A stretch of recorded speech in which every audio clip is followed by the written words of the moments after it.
¿Qué onda, médico-blastos? Bienvenidos de nuevo a su canal, Medicina para Blastos. Hoy veremos el tercer tema de patología que corresponde a las adaptaciones celulares. Estas van a ser modificaciones en el tamaño, el número, el fenotipo o las funciones de una célula frente a cambios en su ambiente. Ahora, recuerden que tenemos 4 tipos de adaptaciones: la hipertrofia, la hiperplasia, la atrofia y la metaplasia. Vamos a empezar describiendo la hipertrofia. La hipertrofia, recuerden que es el aumento del tamaño de las células y que consecuentemente va a aumentar el tamaño del órgano implicado. Esta hipertrofia se debe principalmente al aumento de la síntesis de los componentes estructurales de la célula. Por ejemplo, un aumento de la síntesis proteica. Y ojo, porque va a estar mayoritariamente presente en aquellas células que no son capaces de dividirse y que solo pueden crecer a base de la hipertrofia. Tal es el caso del músculo, ya sea esquelético, cardíaco o liso. La hipertrofia se puede producir en situaciones fisiológicas y patológicas. De las fisiológicas se debe a que necesitamos aumentar la funcionalidad de ese órgano. Entonces, esto puede suceder, por ejemplo, en el músculo esquelético. Una persona que va al gimnasio y levanta pesas va a producir un aumento en la carga de trabajo de sus músculos, por lo que estos se adaptan y se van a hipertrofiar. Otro ejemplo es el útero en el embarazo, donde a través de hormonas como los estrógenos se van a unir a receptores del músculo liso de este útero y se hipertrofia. Y de las situaciones patológicas tenemos principalmente la hipertrofia cardíaca. Esto se debe a un aumento de las cargas hemodinámicas en el corazón, debido principalmente a la hipertensión arterial. Entonces los miocardiocitos, como aumenta la carga de trabajo, van a aumentar la síntesis de sus proteínas estructurales, por lo que aumenta su fuerza y compensa esta situación.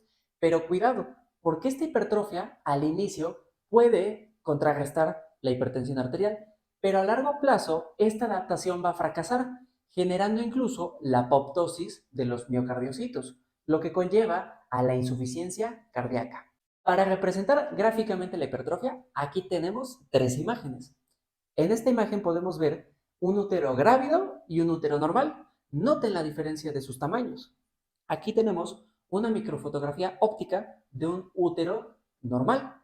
Y esta microfotografía es de un útero, pero grávido. Y ojo, porque estas dos microfotografías tienen el mismo aumento. Así que noten la diferencia del tamaño de sus células. Ahora, ¿cuál es el mecanismo celular por el que se produce la hipertrofia? Para iniciar la hipertrofia se requiere que los sensores de la célula detecten un aumento de la carga de trabajo, por ejemplo, en el músculo. Aunque también la hipertrofia se puede producir gracias a los factores de crecimiento. Independientemente de si se inicia el estímulo por estos sensores o los factores de crecimiento, el siguiente paso es que se van a activar vías de señalización celular. La literatura menciona que la hipertrofia fisiológica es gracias a la vía del fosfatidilinositol 3 sinasa ACT, y la hipertrofia patológica es a través de receptores acoplados a proteína G. Y una vez que se activan estas vías de transducción, van a activar factores de transcripción. Los principales factores de transcripción que se describen son GATA4, el factor nuclear activado por linfocitos T y el factor 2 estimulante de miocitos. Estos factores de transcripción lo que van a provocar es que cambie la expresión génica. ¿Qué quiere decir esto? Que se apaguen algunos genes y se enciendan genes que se encarguen de aumentar la síntesis de proteínas, que va a provocar el aumento del tamaño de la célula. Así es como se produce la hipertrofia. Ahora veamos la hiperplasia. La hiperplasia va a ser el aumento en el número de células de un tejido u órgano. En la mayoría de las situaciones, la hiperplasia va a ocurrir junto con la hipertrofia. Pero ojo, porque a diferencia de la hipertrofia, la hiperplasia solamente sucede en células que sí pueden dividirse. Claro ejemplo de las células que sí pueden dividirse son las de tejidos epiteliales. Y vamos a tener situaciones fisiológicas y patológicas donde se presenta la hiperplasia. De las fisiológicas va a ser por un aumento del estímulo hormonal en ese órgano o célula. Por ejemplo, en el tejido epitelial de la mama en la lactancia, en los hepatocitos cuando se resecciona quirúrgicamente, y estos tienen la capacidad de regenerar el hígado por completo, y también la médula ósea cuando hay una disminución de las células sanguíneas normales, por ejemplo, una hemorragia o una hemólisis masiva. Y de las situaciones patológicas de la hiperplasia es por una acción inadecuada y errónea de las hormonas. Por ejemplo, una hiperplasia endometrial atípica o la hiperplasia prostática benigna, donde hay un exceso de la estimulación hormonal en los receptores de esas células o del órgano como tal. Y mucho cuidado, porque esto puede presentar el riesgo de que haya una aberración genética, produciendo o introduciendo las neoplasias malignas en esa hiperplasia. Pero ojo, porque hiperplasia no siempre significa cáncer, y esto lo vamos a ver más a detalle cuando veamos el tema de neoplasias. Ahora, ¿cuál es el mecanismo celular de la hiperplasia? Este es muy sencillo y ya se los había comentado. Va a ser una mayor proliferación de las células, ya sea por estímulo hormonal o por factores de crecimiento, lo que va a producir un aumento en la división celular. Ahora veamos la atrofia. La atrofia es la disminución en el tamaño y el número de células, que provoca la disminución del tamaño del órgano implicado. De las situaciones fisiológicas donde encontramos la atrofia puede ser durante el desarrollo fetal, donde va a haber una involución o la atrofia del conducto tirogloso y la notocorda. Y en la vida postnatal, por ejemplo, está la atrofia del útero poco después del parto. Y ahora, vamos a tener muchas más situaciones patológicas donde encontramos la atrofia. La primera es por desuso. Esto se ejemplifica en una fractura, donde al inmovilizar las articulaciones relacionadas, no se va a estimular ese músculo y entonces va a provocar su atrofia. La segunda causa es por desnervación. El hecho de que se pierda el estímulo del sistema nervioso en un músculo hace que se reduzca su gasto metabólico, produciendo una atrofia del tejido muscular. La tercera causa es por isquemia. La reducción del flujo sanguíneo en un tejido determinado o en algunas células va a producir también su atrofia. Y hay una atrofia muy común denominada atrofia senil, donde hay estructuras en las personas de edad avanzada que por problemas de aterosclerosis no hay suficiente perfusión sanguínea a esos órganos y se produce este tipo de atrofia. La cuarta situación sería una nutrición inadecuada. Claro ejemplo de ello son las personas que no tienen un aporte suficiente de nutrientes, de proteínas y de calorías en su dieta, lo que hace que su composición corporal sea muy reducida. La quinta situación es por una disminución del estímulo hormonal.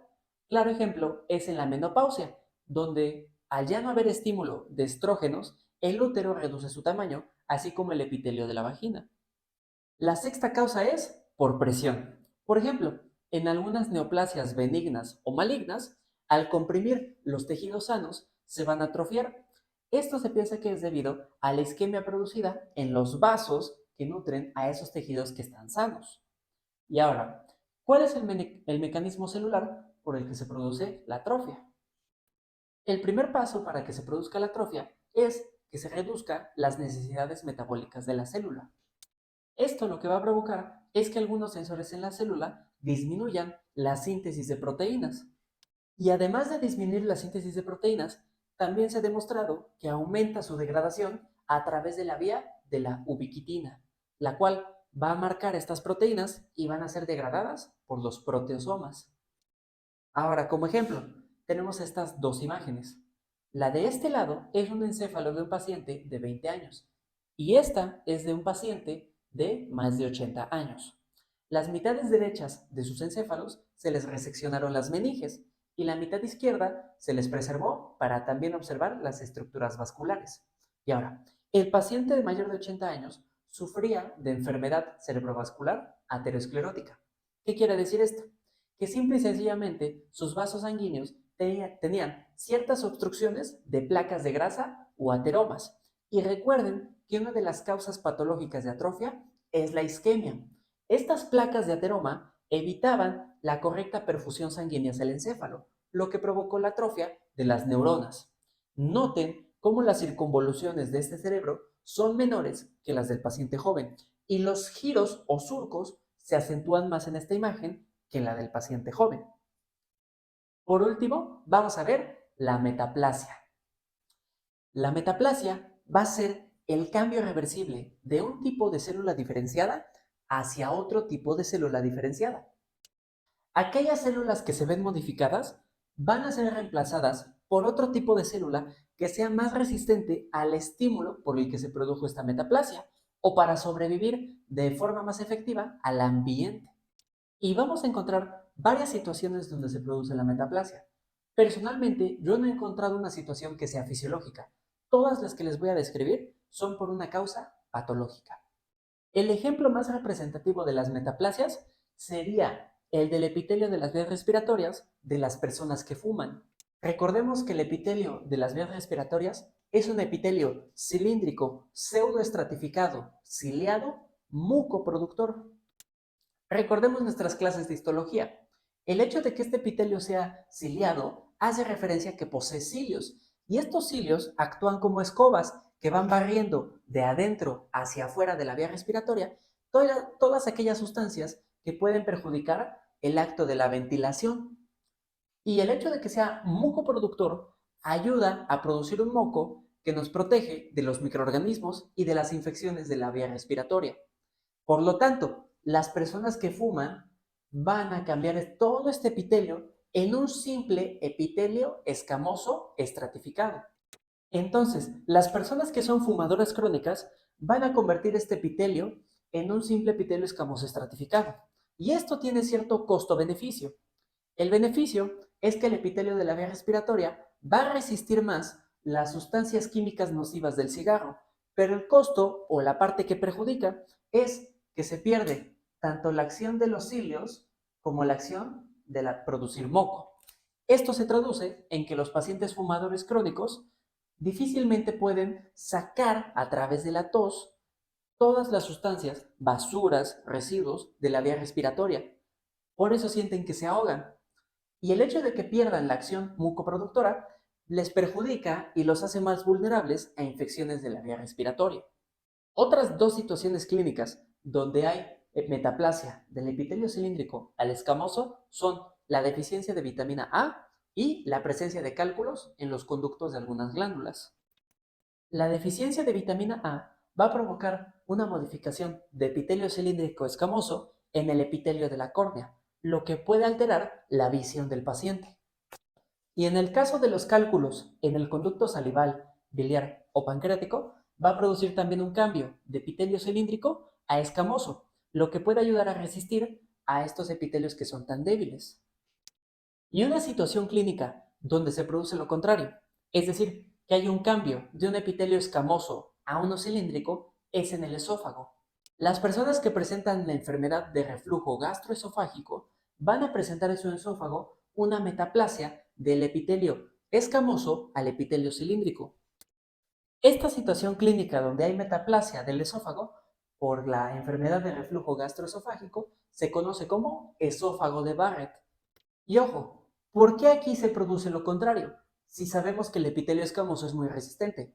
Ojo, recuerden que las células intestinales tienen un epitelio cilíndrico, el cual va a producir moco que protege al intestino del ácido que viene del estómago. Entonces, las células del esófago, en lugar de tener epitelio escamoso, van a adquirir las propiedades del epitelio cilíndrico, lo que les permite resistir mucho más el ácido que se produce por el reflujo gastroesofágico.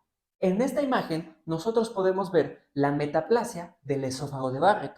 Noten cómo hay primero un epitelio escamoso y de ahí se va convirtiendo poco a poco en un epitelio cilíndrico. En esta otra imagen también podemos ver una metaplasia del esófago de Barrett. Póngale pausa para que puedan ver más a detalle la imagen. Ahora, mucho cuidado, porque las metaplasias lo que tienen en común es que todas pueden abrir una puerta a las neoplasias. El riesgo de neoplasias es debido a que como estos epitelios están sufriendo daños, constantemente están proliferando. Y una característica del cáncer es que en cierto número de replicaciones o de proliferaciones existe el riesgo de que la célula, por ciertas razones moleculares, adquiera aberraciones genéticas, mutaciones que producen alteraciones en la funcionalidad de la célula. Y esto es lo que conduce al desarrollo de neoplasias. Ahora, ¿cómo es el mecanismo celular por el que se producen las metaplasias? Esto es muy fácil de entender. Recordemos que muchos tejidos presentan una pequeña población de células madre. Recordemos que las células madre son pluripotenciales. Quiere decir que tienen la capacidad de diferenciarse en las células que ellas quieran. Entonces, cuando estos epitelios están sufriendo daños, van a mandar señales para informar a estas células madre del tejido y que se reprogramen para que cambien a la célula a la que se van a diferenciar. Entonces, estos epitelios dañados van a producir mensajes como citocinas y factores de crecimiento. Estos se van a dirigir a las células madre y van a producir un cambio en la expresión genética de las células. Estos cambios de la expresión genética van a reprogramar la forma en la que se diferencian las células, modificando el epitelio final en el que se convierten. De ahí que las células madre, por ejemplo, en el caso de los fumadores, las células madre de las vías respiratorias ya no se van a diferenciar en epitelio cilíndrico pseudoestratificado, ciliado mucoproductor, sino que se van a diferenciar en un epitelio escamoso estratificado. Espero que con esto haya quedado claro la metaplasia y los diferentes tipos de adaptaciones celulares. Con esto finalizamos nuestro video. Espero que les haya gustado y que hayan aprendido. No olviden darle like, suscribirse y si tienen alguna duda, coméntenla y yo con mucho gusto la resuelvo. Yo soy Enrique Pedrosa. Hasta pronto, Médico Blastos. Nos vemos.